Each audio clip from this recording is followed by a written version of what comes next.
আমার জীবনের উপলব্ধি বোধ থেকে একটি কথা আপনাদেরকে শেয়ার করছি। আসলে এটা কেউ আবার পার্সোনালি নেবেন না বা ব্যক্তিগতভাবে কাউন্ট করার কিছু নেই। আমি দেখি আমাদের এই সমাজে যারা খুব উচ্চবিত্ত, সমাজের সর্বোচ্চ শ্রেণীর ব্যবসায়ী বলেন বা খুব বেশি ওয়েল কানেক্টেড অর্থবিত্তশালী, এক কথায় মনে করেন রাজা স্টাইল আর কি। এরা যখন আপনাকে তাদের কোনো অনুষ্ঠানে দাওয়াত দেয়, আপনারা কিন্তু খুব সেজে গুজে কি পরে না পরে কিভাবে যাবেন খুব এক্সাইটেড থাকেন। কিন্তু আপনারা গিয়ে দেখেছেন না, অনেক সময় ওই অনুষ্ঠানে ভিভিআইপিদের এত আগমন থাকে যে আপনি যদি অর্থবিত্তশালীর সবার তুলনায় একটু কম হন, আপনার প্রায়োরিটি লিস্টের জায়গা থাকে কম। আপনি যখন দাওয়াতে বসেন, খেতে বসেন, উনি কিন্তু ওই বাকিদেরকে যেভাবে এন্টারটেইন করছে আপনার বেলায় সেটা হচ্ছে না। আপনি একটু খেয়াল করে দেখবেন বিষয়টা। এটার থেকে কিন্তু আমি ব্যতিক্রম না। আবার আমি যে ভালোর জন্য বলছি, আমি যে করি না তা না, আমিও করি। বাট আমার উপলব্ধির থেকে বলছি, আপনারা যখন এই জাতীয় অনুষ্ঠানগুলোতে যাবেন বা যাচ্ছেন, তখন আপনাদের যে মাইন্ডসেট সেটা একটু চেঞ্জ করুন। আপনি আপনার জায়গায় রাজা, কিন্তু আপনি আপনার ফ্যামিলিতে অনেক কিছু। সেই জন্য আপনার ফ্যামিলিতে অথবা আপনার গরিব নিকটাত্মীয় অথবা আপনার কাজের লোক হোক, ড্রাইভার, দারোয়ান, পিয়ন বা আপনার বাসার আপনারা যারা বুয়া বলেন, খালা, এদের অনুষ্ঠানগুলোতে যদি আপনারা যান, তাহলে আপনারা দেখবেন কিভাবে সম্মানিত হন। হয়তো সেখানে জৌলস থাকবে না, বিশাল খাওয়ার আয়োজন থাকবে না, কিন্তু আপনি সম্মানিত হবেন। আপনার মাঝে নতুন করে বাঁচার একটা আগ্রহ জন্মাবে। আপনার কাছে নিজেকে সম্মানিত মনে হবে। আপনি সেখানে দায়সারাভাবে তাকে হয়তো কিছু টাকা দিয়ে সেটা সেরে পেলেন, কিন্তু এক চিলে আপনি যদি তাদেরকে ইন্সপায়ার করেন, সত্যিকার অর্থে আপনি যদি সেখানে যান, আপনার মাইন্ড চেঞ্জ হয়ে যাবে। প্রতিটি মানুষই কিন্তু রক্ত মাংসের গড়া, অতএব প্রতিটি মানুষকে সম্মান দিতে শিখুন।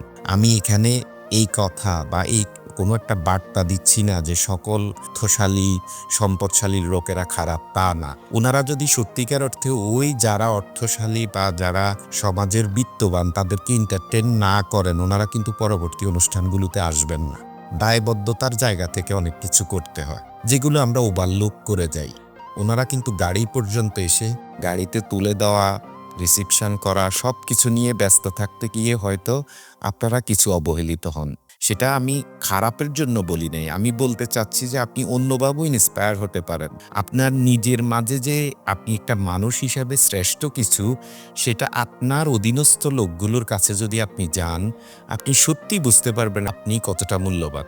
আপনার মূল্যবান ধরে রাখার জন্য সমস্ত মূল্যবান ব্যক্তির ভিতরে ঢুকে গেলে আপনি বোকা বনে যাবেন। আর আপনি যদি আপনার চেয়ে যারা একটু নিম্ন কোয়ালিটি মেনটেন করবে বা যারা একটু অর্থবিত্তে কম থাকবে, তাদের মাঝে যদি যান, আপনি অনেক কিছু দিতে পারবেন। ওরা কিন্তু আপনাকে ফলো করে, ওদের জন্য আপনি কিন্তু কিছু করার আপনার আছে। সেই দায়বদ্ধতার জায়গা থেকে বলছি, কেন আমি কাউকে ছোট করছি না, আমি তো আমার নিজের উপরও দায়িত্ব নিয়ে বলছি। আমার অনুষ্ঠানও যখন কেউ আসে, ভিভিআইপি যখন কেউ থাকে, ওনাকে আমাকেও প্রটোকল দিতে হয়। কিন্তু আমি শুধু এতটুকু বোঝাচ্ছি, সমাজটাকে সুন্দর করতে হইলে ওই আপনার যারা আছে, ওরা আপনার কলিগ, ওরা হয়তো একটু বুঝবুদ্ধি কম বিদায় হয়তো তারা সেই পর্যায়ে আছে। ড্রাইভার, দারোয়ান, পিয়ন, কাজের লোক, যেটাই বলেন না কেন, ওরা কিন্তু আপনার কলিগ, সহযোগী। ওরা ছাড়া আপনি জানেন আপনি প্রতিদিন কতটা অসহায়। তাহলে ওদেরকে আপনি যদি আপনার সেম ভাবে যদি ট্রিট করতে ওরা নাও পারে, আপনি তো পারবেন। কারণ আপনি সমাজে নিশ্চয়ই ভালো মানুষদের সাথে চলার পরিপ্রেক্ষিতে আপনার